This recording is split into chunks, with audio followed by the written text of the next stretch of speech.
Ara-ara jadi aca-aca. Oke, kita bahas. Nande. Jadi nande banget gitu loh. Kenapa 500.000 orang Indo-Jepang, orang Jepang ya, tuker sama orang India? Why India? Jadi gini, tapi kenapa harus India? Kan ada Vietnam, ada Cina, ada Korea yang istilahnya lebih nyambung lah gitu kulturnya. Perdana Menteri Jepang, Shiba Shigeru, dan Perdana Menteri India, Narendra Modi, akan melakukan imigrasi kepada 500.000 warga negaranya, dan diperkirakan waktunya itu sekitar 10 tahun. Tapi jangan salah, SDM di India itu bisa dibilang nggak kayak negara Irlandia, itu nggak bisa.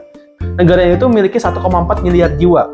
Dan kalau lu tahu, banyak CEO perusahaan IT terkenal di dunia itu ya orang India. Bahkan Perdana Menteri di Inggris itu ya berdarah India. Dan kalau Jepang sendiri sih nggak bisa dianggap remeh ya. Jepang itu butuh yang namanya populasi. Dia itu mengalami penurunan penduduk selama 40 tahun ini lah, dari tahun 80-an. Dan ekonominya pun juga stagnan.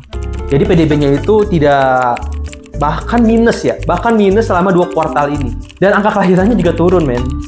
Angka kelahiran itu orang-orang yang remaja itu lebih sangat-sangat sedikit ketimbang orang-orang yang sudah tua. Dan mungkin itu yang mendorong orang Jepang itu memilih India sebagai negara untuk pertukarannya. Kenapa? Karena orang India itu banyak, cuy. Terus juga reaksinya macam-macam dari orang Jepangnya sendiri. Dan reaksi warga Jepang itu sangat-sangat beragam sih, tapi lebih negatif. Kenapa? Karena tingkat kriminalitas Jepang oleh foreigner itu makin tinggi. Terus juga kemarin dengan kepilihnya dan menangnya Partai Sansei itu di Jepang yang kurang lebih ada sekitar 14 seat terpilih gitu ya. Itu membuat ideologi sayap kanan Jepang tuh jadi makin besar. Dan itu membuat, kalau kalian tahu, ideologi sayap kanan itu adalah Japanese first. Dan kalau kalian belum tahu, ideologi sayap kanan itu adalah ideologi yang konservatif, yang istilahnya Jepang banget dah, Jepang sentris, Japanese first. Dan jadi pertanyaannya adalah, apakah orang Jepang setuju dengan pertukaran ini? Dan apakah kamu siap untuk diganti dengan orang India?